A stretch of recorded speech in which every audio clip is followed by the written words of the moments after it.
to the ether. Okay, good evening and welcome to the fifth and final Voices Speaker Series presentation. I'll start with a little, Toni Morrison says, a sister can be seen as someone who is both ourselves and very much not ourselves, a special kind of double. I am so fortunate to have two sisters, Sheila and Amy, both here tonight, and both with whom I share a bond that is like no other. As the oldest sister, I've always felt a responsibility to look out for and after them. And as we've gotten older, I realize that they have always also taken very good care of and looked after me as well. I am also fortunate in that, due to my brother, the oldest and only boy, I acquired a kind, smart, funny, beautiful sister-in-law, Nancy Banks. Yeah. You're good. Yeah, she's wearing it. Yeah, that's me. That's Nancy over here. Nancy Banks, one of our speakers tonight. She is the youngest of three sisters, one of whom is here tonight, Amy Banks, and the other, Kate, who we are going to come to know through the story they will share with us tonight. And I will say that this story is the most recent in their fuller story as sisters that is a testament to the power of love and the strength and beauty of resilience.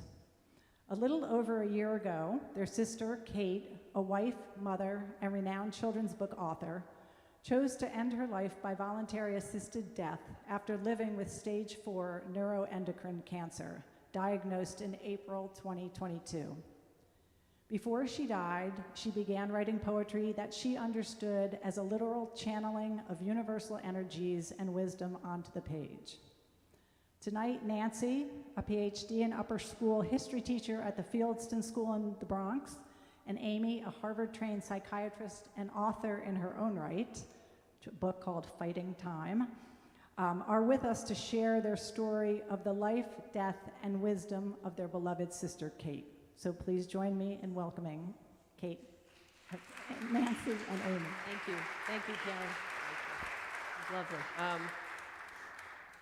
So first off, I just want to, on behalf of Amy and myself, just, thank you, Karen and David and Alan, for inviting us and setting this all up, and for the Church of Redeemer community for welcoming us here tonight to share with you our sister's remarkable life, some of her beautiful poetry, and also, her remarkable death as well. So, without further ado, I think I'll turn this over to you. Turn it over to me. Yeah, I would also like to thank all of you for having us, for being here, for, being witness to the process of continuing to grieve and say goodbye to our sister. So I'm hoping this evening will be full, and full as only full could be with Kate, full of laughter, full of meaning, full of mystery. All of these things were Kate, and it is really a pleasure and our pleasure to share her with you. So thank you. I'm going to start with a poem called "Come One, Come All." This is Kate. There'll be lots of pictures of Kate here, but there will also be, the other thing that there will be is lots of beauty, because one of the things that went hand in hand with Kate, everything she touched, she just became beautiful. It was the most remarkable thing. And we start with this poem. I start with this poem because it captures. Nancy and I for many years. Nancy would go visit Kate in Europe. My sister Kate ended up moving to Europe, marrying an Italian man, moving to Europe very early in her life, in her 20s, and that was a distance. That was not welcome, I think, to the rest of her family, but it also gave us an opportunity to go and visit her in Rome when she lived there. And Nancy went endless times, but it was a treat to go to Kate's. It was a trip to go to Kate's. Okay, this is her last house, and I'll say more about it. But I think what this poem captures for me is, a certain amount of confidence and generosity of spirit that Kate had when you came to her house. Come one, come all, come into my home. Leave your shoes at the door. Be calm and enter. Sit down at my table and help yourself to some grapes. I plucked them from the vines this morning. Or have a peach or an apricot. There's bread and cheese and olive paste, if you'd rather. I will pour you a drink, iced coffee or tea, or perhaps a Prosecco, or even a beer. There's nothing better than a cool glass of water. Speak to me of all and of nothing, and don't be surprised if the cat chimes in. She's always got something to say. I can share a thing or two about growing older, when the body becomes a burden and the soul begins to speak. It may sound like I'm talking in tongues, but one day you'll understand me. Just look at the cobweb that the crystal lamp casts upon the wall. Next to a shimmering sunspot, hieroglyphics of a higher consciousness, no doubt. Cross the floor and listen to the ache of the wooden planks and the rustle of water swishing through the pipes. The wind in the attic is turning over in its sleep. Reach into a nook or a cranny, of which there are many, but be aware of the ghosts of past, present, future. Step into the room next door. The chairs are waiting, arms spread wide. This was the inside of Kate's house, part of it. Strike the piano keys and hear the sound linger like the farewell of a friend. Or turn the crank of the music box. Don't be shy to sing along. This is going to fall out of my ear regularly. That wasn't in the poem. Don't be shy to sing along. There's a basket of yarn beside the table. Knit something if you'd like. The traveling back and forth will take you somewhere, I promise. Follow me up the winding staircase, no need to hurry. Take care of the wobbly wooden rail on iron legs. It's been a long day. Try not to frown at the chips in the wainscoting or the blemishes on the wall. They are signs of a life well lived.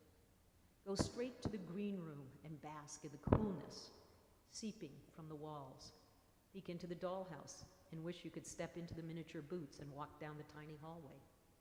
There's a bookcase in the red room right next to the bed. Scan the shelves and take a volume. Of course you may borrow it. There's a tiger in the blue room, guarding the gate, but don't worry, it's not real. Stretch your arms and feel the joy of children who have shed the skins of youth around the house. They're all grown up now. Throw open a window and gaze across the rooftops all the way to the sea. I am almost certain that beyond is dreamland. Stay for dinner and we'll build a fire and sit around, sinking nimbly into the night in soulful companionship. Come one, come all, come into my home.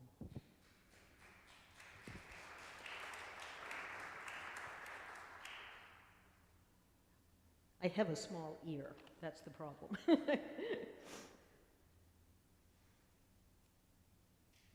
What to say, this is Kate. I'm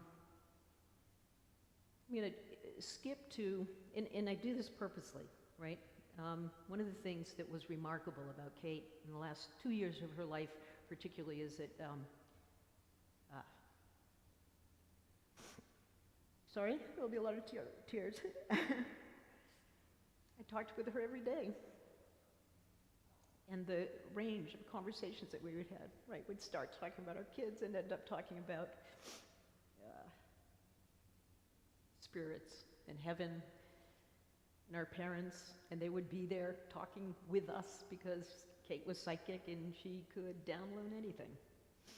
But she also had such range, right? I mean, it's one of the things I loved about her is the range, like that we could, the places that we would go in a single conversation. And I think you might appreciate it. So you have that lovely introduction and warmth of Kate. This one is called Grief. He came to me in a dream on the cusp of a mid-March moon from the astral plane where each detail of life is meticulously cataloged. A vision of loss clothed in a knowing so real it rattled my bones. Leading through my conscience, burning a hole, a blot on the movie screen of my life. Then it happened. My father died. He left, and the visitors came in, waves. Amazing, isn't it, how past, present, and future huddle haplessly around death. The visitors parted slowly, leaving an inky trail at the door. Their odor, their clothes, their breath became the smell of grief. It set up in my house and stayed for many moons, drafting through my body shamelessly, a wayward traveler artfully dimming the light. It beguiled me with its easy, nimble ways, its damp, downy fuzz, prickling the surface of my skin, needling its way into my pores. Its taste, damp and salty, became a permanent fixture on the tip of my tongue. It brazenly climbed into my bed, entwined itself in the sheets, keeping me awake at night until one day I caught it pilfering, leaching seeds of joy from my belly. It tried to elude me with its sleight of hand tactics, but I finally cornered it behind a kneecap, hard and taut. I wrestled it to the ground, determined to fight it to the death. Then I chased it from my door, but it slunk back. Begging for attention, I took pity on grief and let it back in. I embraced it, stripped it off its many layers right down to the marrow, jelly-like with wobbling edges. When I cleared away the roughage, I tried to put it through a sieve, but I couldn't separate the dregs from the beauty. Until I got below its bubbling vapors, beneath was a shimmering pool, deep blue, a stillness at its center. And finally I saw that I was grieving not only for what I lost, but for what I never had.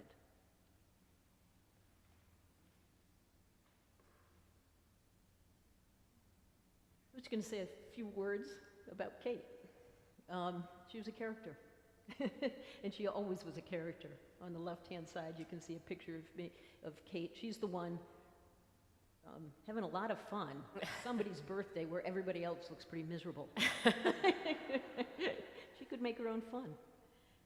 This is Kate at her house, shortly before she died, in an outfit she actually would wear. Out of the house. Out of the house, right. On the left is one of my favorite pictures. You know, we became just such, you know, through the years, particularly these last few years, we became such peers, actually, you know. That for the longest time, I forgot she was my bigger sister. She was both of our biggest sisters by 2 years. And I love this picture on the left because I feel like that captures Kate as the big sister, the one that would, when I was in, you know, like in second grade, she would say, let's play school, and she'd be the teacher. And to this day, I spell Wednesday, Wednesday, because my teacher Kate told me to do this. This picture on the right is obviously us two, with Kate in the middle. And one of the funniest things that happened when Nancy and I would go to Kate's is Kate was just feminine, right? Nancy and I weren't so feminine, okay? It's obvious. And she would always try to get us to dress in her clothes. And mind you, she was like half the size of us. So I'm over here with something that's Kate's, and you got something on at Kate's, and you know, we're out at the country club, right? So it was like my chance to dress as a woman.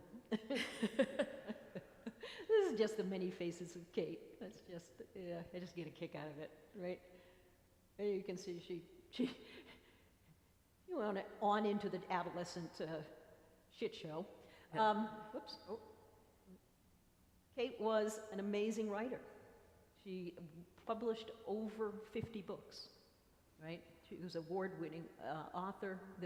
She won the Horn Book Award, like I think the third or fourth book that she ever wrote. And the list, she was always, you know, on the list of best this, best that. I mean, it was just endless. But she won the Horn Book Award for And If the Moon Could Talk. This is her, actually. This is a handful of some of my favorite books of hers, and you might recognize some of them. Maybe you read them to your own kids or your grandkids. But this is her. She paired up with this man. Would you pronounce his name? Georg and Hallensleben. Yeah. They did a number of really just gorgeous, gorgeous books together. He had the perfect art for her poetry, and her words have always been poetry. We're going to try to, what I want to do right now, if we can do it, we'll see if it works, is to actually, here Kate's going to describe to you how she wrote, because everybody always would talk to Kate, oh my God, this is amazing, how do you do it? I want to do what you do. And she'd be like, yeah, it's not me. I'm just downloading from the universe, literally, right? Not me. You'd like this to be me, but it's not me. So we're going to try this. This doesn't have a thing. Let's see if it'll go. Well, talking about being in nature and it fueling your imagination, I think that it's really interesting how, your imaginative process for poetry might not be the same as your imaginative process for writing children's books. So how can you compare and contrast writing the different styles? Yeah, I'm probably actually going to disappoint you because, No. one of the questions I get a lot, obviously, is where do your ideas come from and how do you actually do it? Yeah. And, the way I've kind of learned, I have to be honest, I consider myself almost a scribe at this point in my life. And it's more like I just feel like a lot of the time I'm downloading something. I feel like I get onto a channel and it just comes through me. Yeah. And so the process, whether it's a book for children or poetry, and I observed it when I was writing the poetry. I was able to observe it because I was aware of it. When I was younger, I used to really worry about, oh gosh, what if I never get another idea? How is this working? Yeah. And then after about 10 years, I realized you will get another idea. And Yeah. I began to actually step outside myself and observe a little bit how it did work. And it was really so much like I would just get on some channel and I'd start receiving inspiration and it would just start to flow. Oh, that's great. So it's really the same process for anything you're writing. Yes, I would say it's the same process, but sometimes it's much more acute. And when I wrote those poems, I felt like when I would stop my writing for the day, I would almost have to just take my shoes off, walk barefoot, have a glass of whiskey, no, water, bourbon, get myself right back down to earth. Yeah. You can feel that in this poetry. Okay. Questions? Okay, good. Okay. Well, talking about being in nature and If I can turn this off, thank you. So I'm going to read Kate's poem called Just a Scribe. And you heard her just talking to this journalist. And in the first stanza, I think you will recognize something that you may have heard in the journalist's sort of disappointment in her in Kate's writing process, that she was just sort of receiving it. So you'll see this quite, listen for that in this beautiful poem. So it's called Just a Scribe. I see it in their crestfallen faces when they ask me where I get ideas for stories. And I say, from the ether. They think I'm talking about chemistry and aesthetics, all that's material. But what I really mean is otherworldly, the realms of spirit and air. I say I'm just a scribe, and that's a letdown too. But it's true. I'm writing down what reaches me from somewhere high up in the celestial soup. I'm not afraid of these heights. Not like when I stand atop the Empire State Building, clutched in a dizzying vortex, stomach churning, knots galore. These heights are good and gracious, home to all of creation. I'm sure of that. I don't mind being a scribe, the fertile field for seeds that enter me through invisible portals, take root and then grow. I write them down diligently, and I can't help but think that in this blessed world, there's no better task. One of the things that when I think of Kate, I think she downloaded, she was so creative. I mean, it's almost like she was downloading everything from the universe. And this is, this is an example, right? Yeah. I have some creativity in some areas, right? Kate had creativity everywhere. 2 months before she died, we went to Monaco, Mentone, where she lived in the south of France. She had just made this working, this working gingerbread house.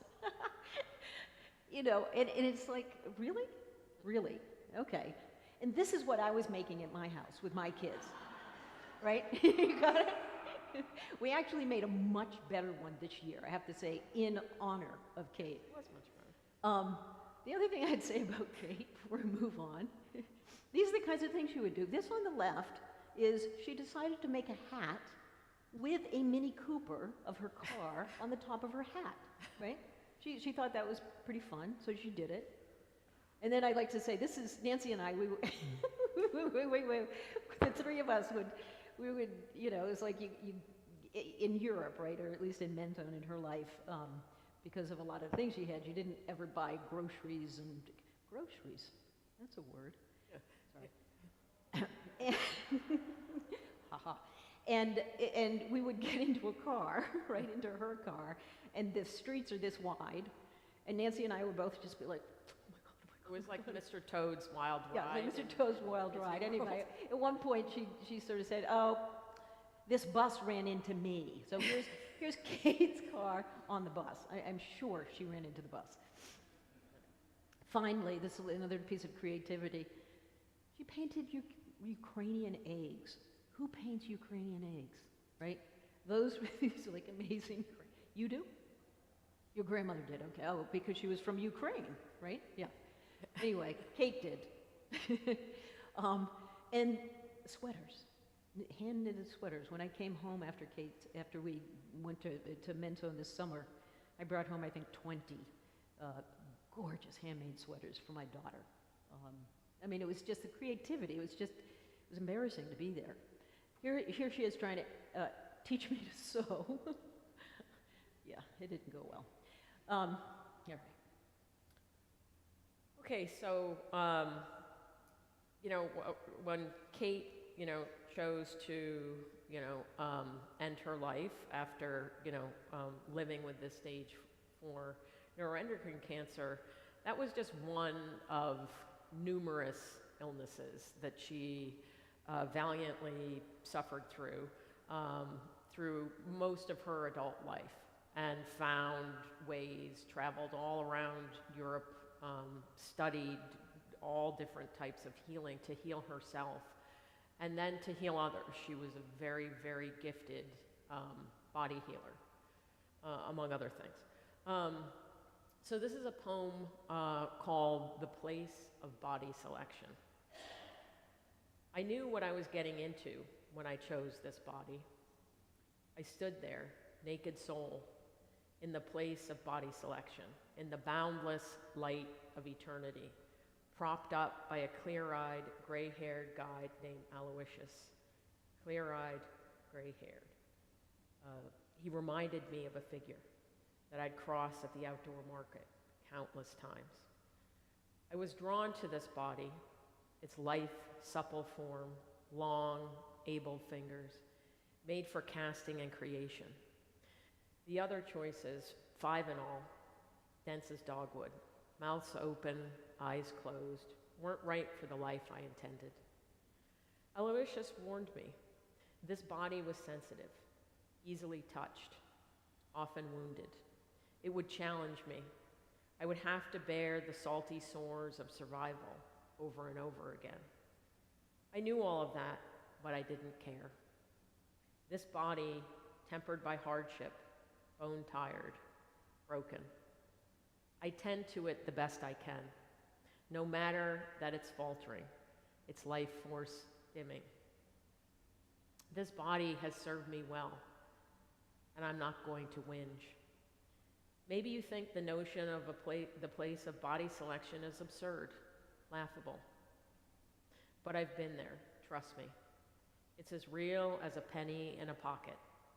And if you like, I can charm you into a trance, summon your soul, and carry you into the ether, where you, too, can alight at the place of body selection and discover why you chose your body, the temple of your being, as home.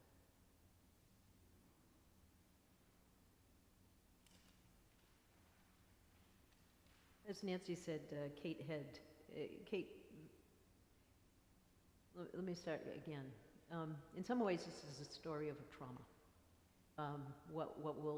There's a poem coming up that will talk about this a little bit more, but when Kate was 19, when I was 17, when Nancy was 8, and our brother, we do have a brother, we had a brother anyway, was 20, our father was murdered.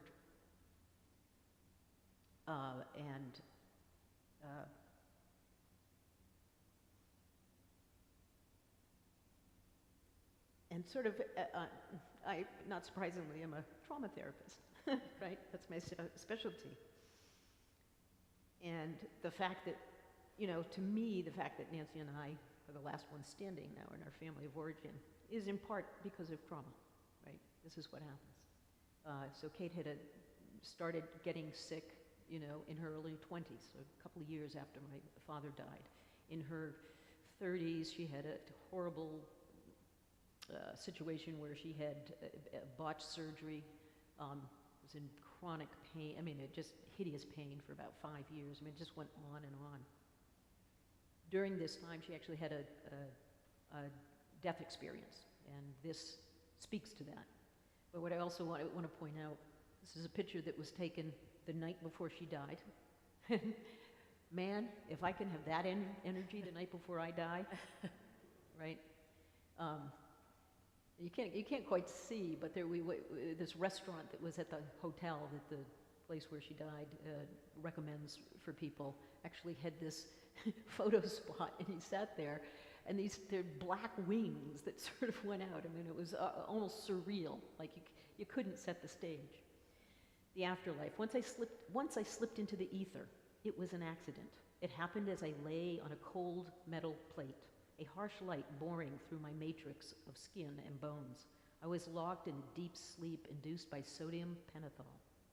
Body began to tremble, quivering on the edge of nothingness. And then it lost its grip, and I slipped into the ether, bridging both worlds. Time and space double-crossed me, and I began to shrink as I floated upward. I hoped to alight on an angel wing or a heavenly bed, but weightless, I floated through a stream of liquid light, scooped up in a torrent of cross beams. Then my eyes grew wider, wide as saucers. A lady in white drifted towards me, beguiling me with her beauty. "Take me with you," I cried, bounding towards her. But she stopped me. "You must go back," she said. But I didn't want to return to the peril and pain of my earthly existence, so I broke. I could hear the chink of my soul shattering. My tears dripped into the streams of liquid light. Then the lady in white drew nearer to me. She pieced my parts together to make me whole. She blessed me with her grace, and the lights flashed off. Next thing I knew, I awakened on the cold metal table, drugged, drowsy, trembling, not from pain, but from my taste of the afterlife. For Kate, this near-death experience for her, actually, she was always somebody, I think even in her childhood, was somebody that was, you know, people would call psychic. She was always getting messages, runs in her family. But after this near-death experience, for her, she really felt like a portal opened. And she really, I think from that point on, lived in both worlds. You know, and she would talk about it, it'll always be part of our conversations. What he did to me. Obviously, this references our father's murder. It was April 12th, 1979, 46 years this Saturday. And Kate didn't, you know, it's interesting, Kate didn't write much about our father's death, but what was interesting is she has a number of kind of middle readers, Friends of the Heart, Dylan, what else? Rachel. Walk Softly, Rachel. And each one of them, kind of an adolescent, you know, child is dealing with some horrific trauma. In Walk Softly, Rachel, she finds the diary of her brother who was likely gay and ended up killing himself. In Friends of the Heart, there's a boy that gets killed in a bombing in an airport. You know, so it frequently popped up. You know, of course, as a psychiatrist, I would ask her, like, do you know what you're writing? Like, do you get the connection to your own stuff? And she didn't. It's like, oh, no. I just, you know, I'm just writing what comes to me. You know, but it was so interesting. Here I am, like, pondering over every little single piece of trauma, and she's just downloading. Anyway, but she did those couple of years. She did write some about about this, and this is one that I think is just, you know, to me is one of the most stunning things she's written, quite frankly. That guy pulled out of his pocket a Saturday Night Special, a cheap, slick, black-barreled gun, and he shot my father smack in the face. The bullet exited the back of my father's head, but it didn't stop there. It traveled up the rocky coast, swiveling past all the places my father loved, leaving a bloodbath of bleeding hearts in its wake. It gutted my family, splitting our lives into before and after, like neatly parted hair. I lost my bearings, as anyone might, but it wasn't only that, I lost my God. My father didn't believe in God, nor did I. But after my father left, that changed. I looked for God in all the wrong places. How was I to know? I was young and green. I knew nothing beyond what my fingertips could touch. When we finally met years later, I was walking a tightrope between life and death. I'd momentarily stepped out of this world to peer into another. The encounter was brief, but afterwards, I began to see God everywhere. In my neighbor's smoking chimney, the crackle of a melting frost, the twist of a climbing vine, the leap of a cat. I saw God in every person who passed. That's what that guy did to me, and I ought to be grateful.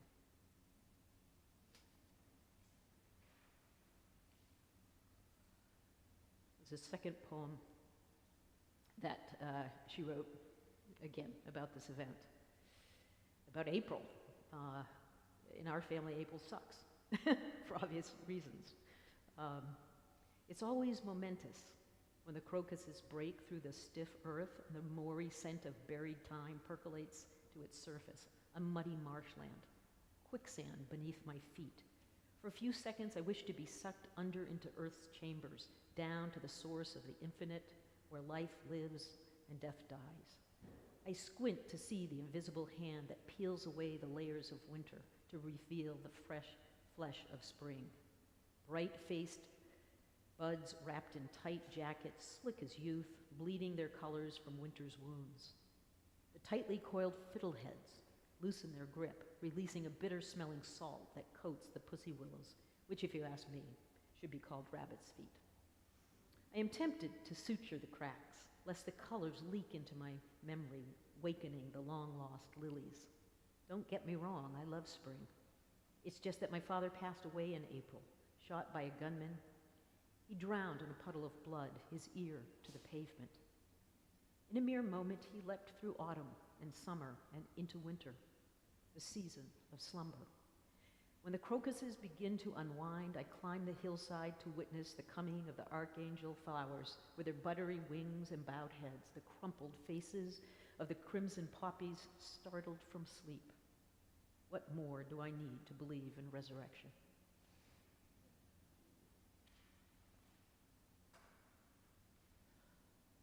So Brother Phil, he was the oldest in our family.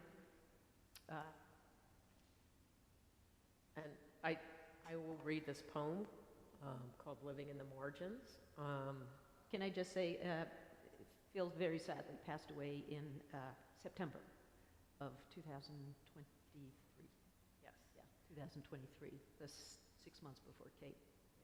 And, you know, when I think about this poem, I think that for a very long time, my brother was unavailable to us for a variety of reasons: alcoholism, acute alcoholism and mental illness, a large part of that due to trauma. And Kate being in Europe, you know, it was an even more, you know, physical distance. And so to me, when I read this poem, it's really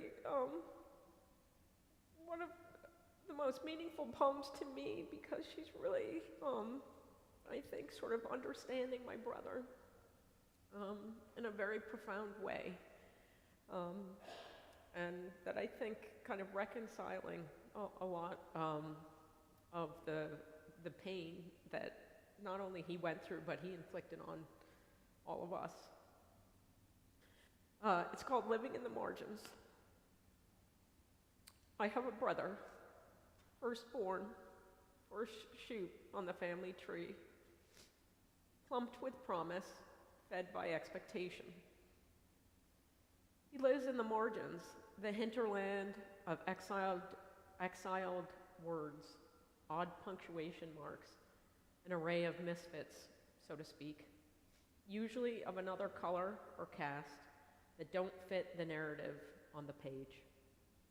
He was searching for a way out of a darkness so unbearable that his eyes never grew accustomed to it, a deep discomfort, the constant pinching ache of ill ease. Burnout, burn black, burn crazy. So he reached for a bottle and one morning found himself tottering on the curb. Then he stumbled over a comma or left out a full stop in the chronicle of his own life. And he tumbled into the margins, nudged by despair, when life showed him what it was all about, that love can be cutting, loss can be cruel. He is no longer one of us. He is one of them. Occasionally, he steps back onto the page for a visit. But we know he will never return. He has set up home there among the lawless, among his own kind, deviants, mavericks, lost souls, free of the constraints of grammatical rules. A force greater than gravity, called belonging, keeps him there. Once upon a time, I shunned the margins, home to humiliation and shame. But then a tiny voice told me that somewhere in the margins, through an alchemy of broken souls, is the gold of human existence.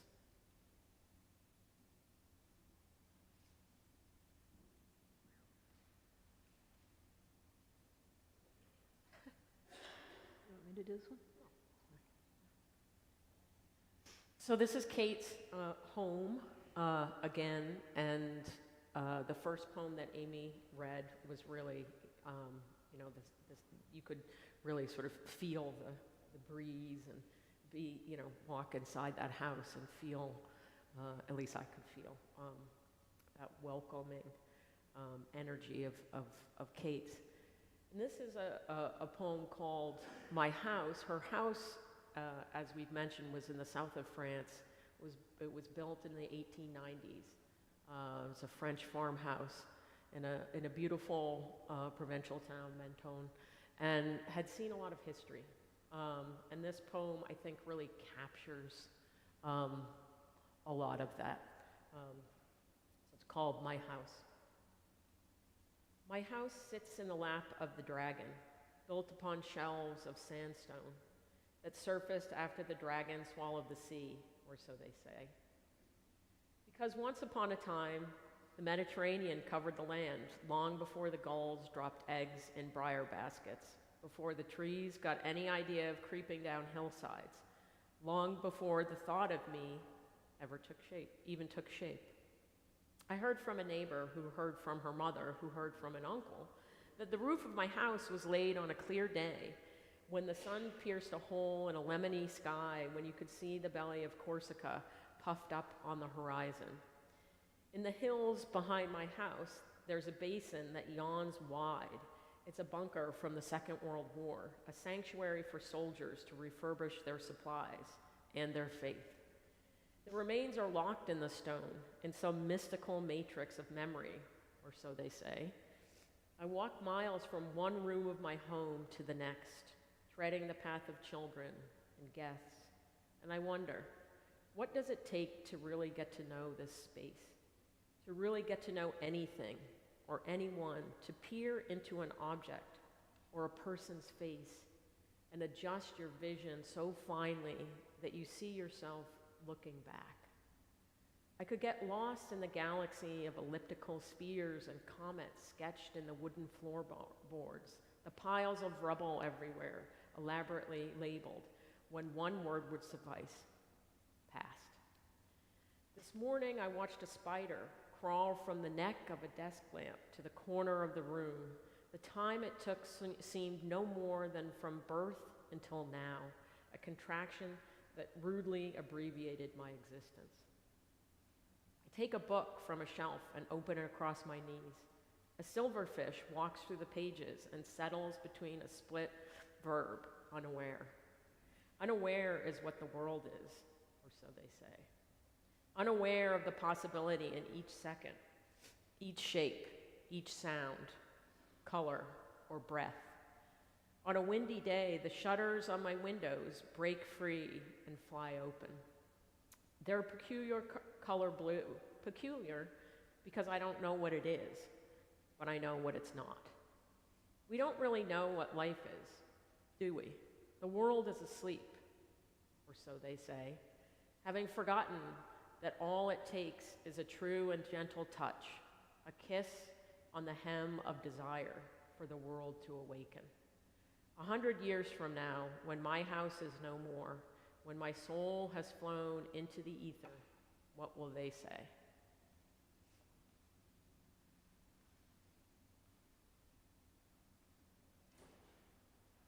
This what my sister has termed the noble fig tree. It was actually a place. It was a little. It's a little place you would go to and write when the weather was nice, and it was. I don't know if you can see, but if you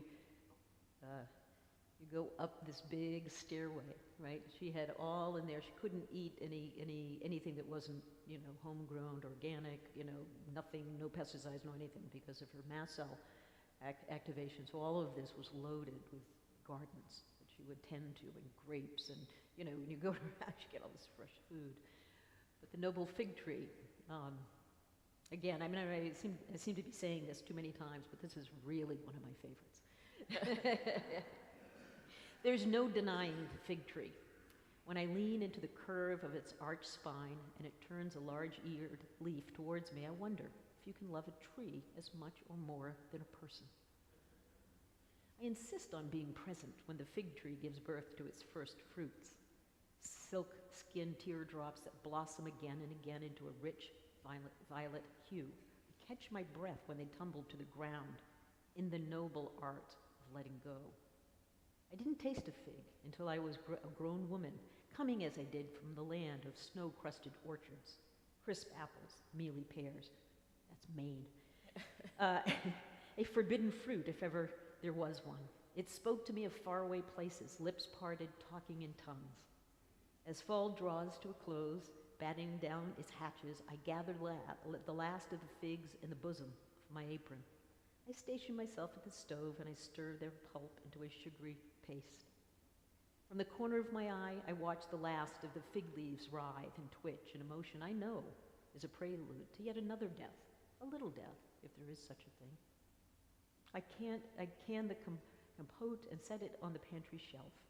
And I remind myself that it won't be long before the wood sorrel sprouts on the hill and the fig tree's sparse winter skeleton shudders, stretching its spindly fingers upward, rising on its haunches to a new life. I must remember to tell my children to make my final bed under the noble fig tree, where I know its gentle breath will ease me into my own little death. When Nancy and I went in June, we did just that. We spread some of her ashes under the fig tree.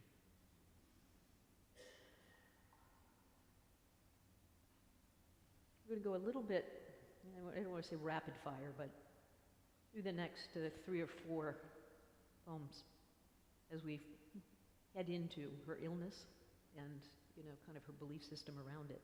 This is called Rare Bird. I don't remember much about that day, only that it was unseasonably mild, sundrops scattering the pavement, false spring teasing my senses. They told me that a rare bird had come to nest in my body. Its whereabouts and ways were an enigma. No one knew much about this bird, beyond that it moves stealthily, cautiously feeding on flesh, and it usually never left. Maybe I ought to feel special to host such a prized creature. They treat me that way. So much attention to the habits of this curious bird. I confess that I too spent hours studying the species, learning its language, coaxing the rare bird to listen, encouraging it to take flight. For the moment, we are cohabitating. But the truth is, I am now a guest in my own home. And I never know when this bird will rise up, unaware that my demise is its demise. I wonder if it even cares. But I'm a hoper, and I keep believing that one day the rare bird will die, and I, like the phoenix, will rise from the ashes and reclaim my place in this body and in this world. I mean, one of the things that feels so important, you know, my sister chose to end her life on her own terms, but she did not want to die.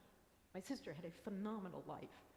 She loved her kids. She loved visits. She loved life.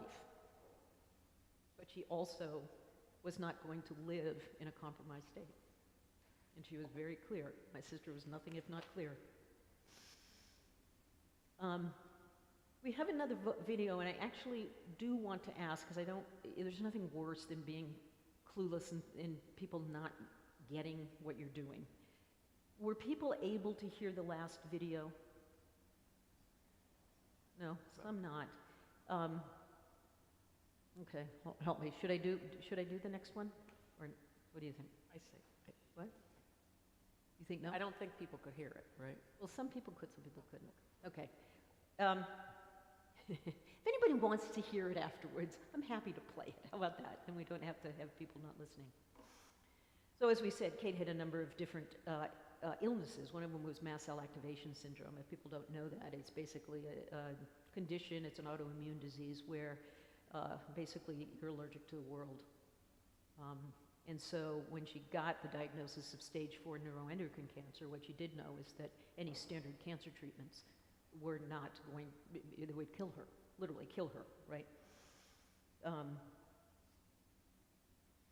said no to the drugs, no to the rays that might keep me alive for a few more months or so. I couldn't do that to body. Maybe I wouldn't live forever, but no one does, not here anywhere. But I could be kind to body for the time we had left. I could wind my arms around my wasted frame, or lay a palm on my bruised bones and burning skin. I could say thank you for life well lived. After all, body had been my home for a long time. But I couldn't poison my kidneys or taint my marrow, the vessels for what life force I had left, the seed of my family. I wouldn't burn the roots of my people or past. Pain, well, that was an old friend. A little more, a little less, it was all right. I would live for as long as I could, not just being me, which was, after all, just a speck in the universe. I would be a kinky branch on the orange tree, a spider that hangs from the cord on the yellow blind, a drop of water that leaks from the spout I never had fixed. I would die whole, no matter how frail and damaged I was, and so I said no.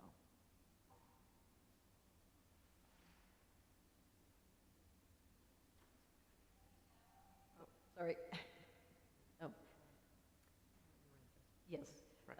For those of you who were at the dinner, Karen did read this one already. How many people were at the dinner?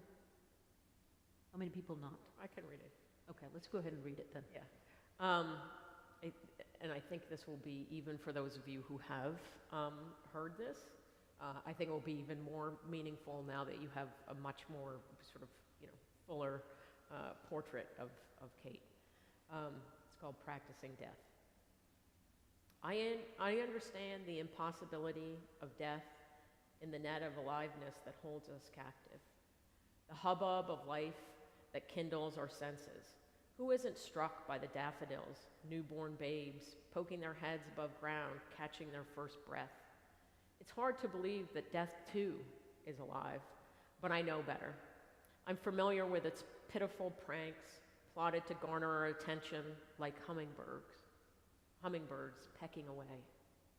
All I ask is to meet death gracefully, fall into its arms with the same ardor I embrace life. Waking lotus, dying lily. After all, every day is a death, each season, each lapse into sleep, those awkward endings for the poet and bard.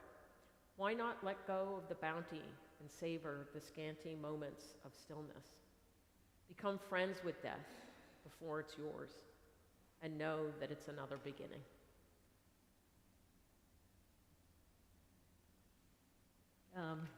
These pictures, this one including, this was actually at the place called Pegasus where Kate ended her life. And this is literally, in a surreal moment, does paperwork. There's an hour worth of paperwork that you have to do before you kill yourself, apparently. And here she is with her husband, Pierre. Here she is. Nancy and I were sitting in the background taking pictures. She got her hair done before she died, because that's Kate, right? It's like, I'm not going out with flat hair. Burn, baby, burn. Some days lately I dared to envisage myself melting the material and crafting a new reality from its molten molecules. Burn, baby, burn. Some nights lately I dream of dipping into the infinite pools of possibility. I'm not afraid of tumbling into eternity, surrendering self. I'll take that chance. Imagine rising from the ashes, sound and sane, free of disease, a new body, a new life, forged from the alchemy of being. I am not to say what is or what isn't, but don't make me walk over the coals without believing there's more to life than this dirt, fire, and air.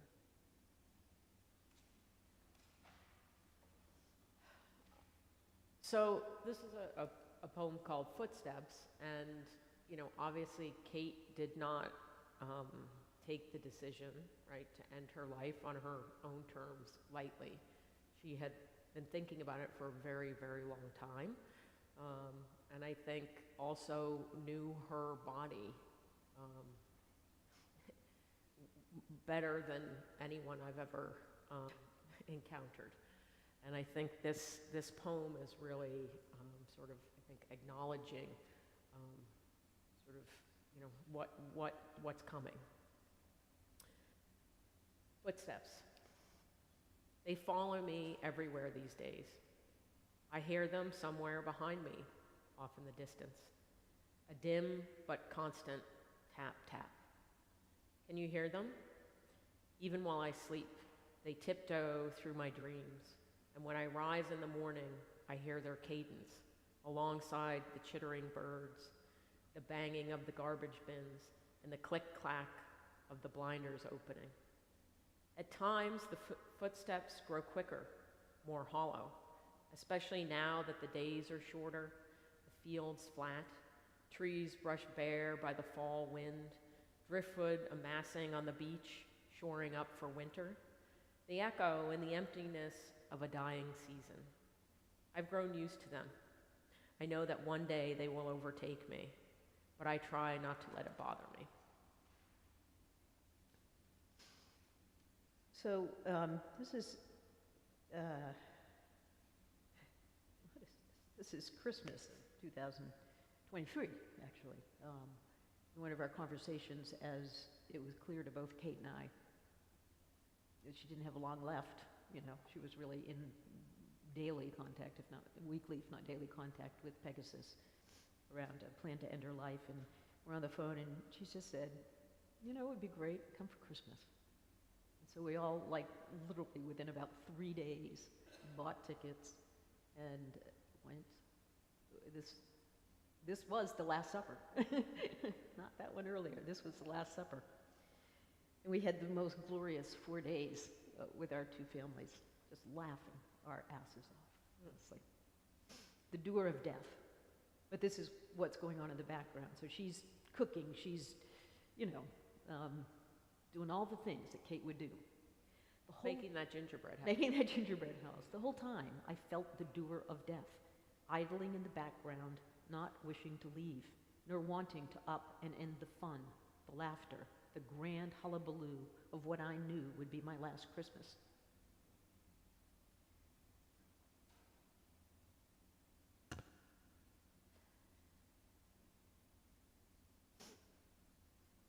I hoped it would break from the glorious gaiety of family, connections, and love, but instead it was unnervingly polite, cradling the gentle spirits of loss long before they descended. I never thought to probe as to why it had chosen me, but I did ask it if I had seized the moments of madness, carried the crushing concerns of this world, had I cared too much or too little.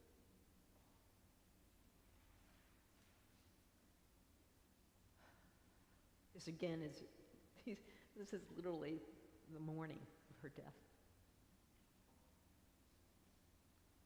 This is called What Do I Leave Them? How can I catch a corner of a cloud or a patch of blue sky? The song of a sparrow, the blink of a lizard, or one of those stars that nosedive across the night sky, curdling my tummy. I could press a leaf or a wildflower into one of my favorite books, or pilfer a feather or a tree pod from the forest floor. But the trouble is, they perish. And things that don't, well, they're not worth it. Sure, there are memories, but they fade too. And I'm left with the same dilemma. How do I leave them a snippet of the beauty and wonder I see each time I look out at the world? We're going to end on this poem. This is moments before Kate died at this point. I mean, imagine, right? Imagine when you're thinking about your death. Kate was surrounded by the people that she loved the most, literally. Husband, you know, son, you can see this one down here, son, me. Nancy was on the side, her husband, her son's dear, dear girlfriend. She went out literally in a cocoon of love. One of the things she had asked me is, would I read some of her poetry before she died, with everybody there. This was one of the poems that I read. I think you'll see for obvious reasons. Into the ether. Will it hurt, you ask, when body bellows its last few breaths and soul stirs, preparing to take leave of the dense moorings of skin and bone, struggling to detach from the shreds of body that still cling to life, the taut tether of earthly existence. Once again, that spiteful sting of separation. Have you forgotten that you've done this again and again? Perhaps death is not what you think. Take heart. The lingering soul is not yesterday's lover, slipping off at dawn, or the setting sun turning its back on day. There is no haste, no harsh goodbye, nothing but a tender longing as soul hovers over body, contemplating its wounds with tender regard, casting a quiet dignity on the ache of ages. The journey towards wisdom is long and hard. It's a time of reckoning as soul tends to the chores of packing up, mapping memories, cataloging regrets, words unsaid, deeds undone.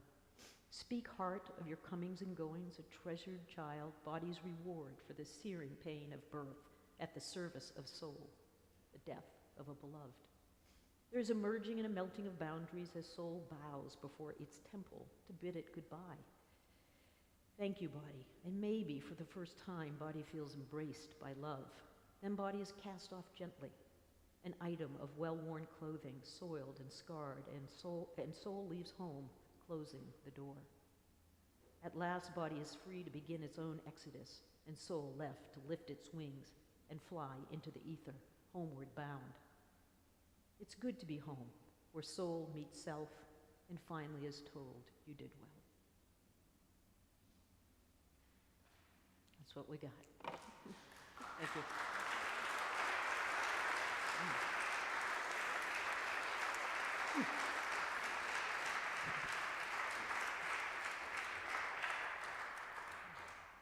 Thank you. Maybe there's some questions. Yeah, sure. Thank you for sharing with us in such a thoughtfully prepared way and with such dignity. You've spoken of your sister. What I hunger to hear about is how it is for you, how it is for her sons, her husband, those of you still on earth. I'll start. It's horrible. It sucks. Good.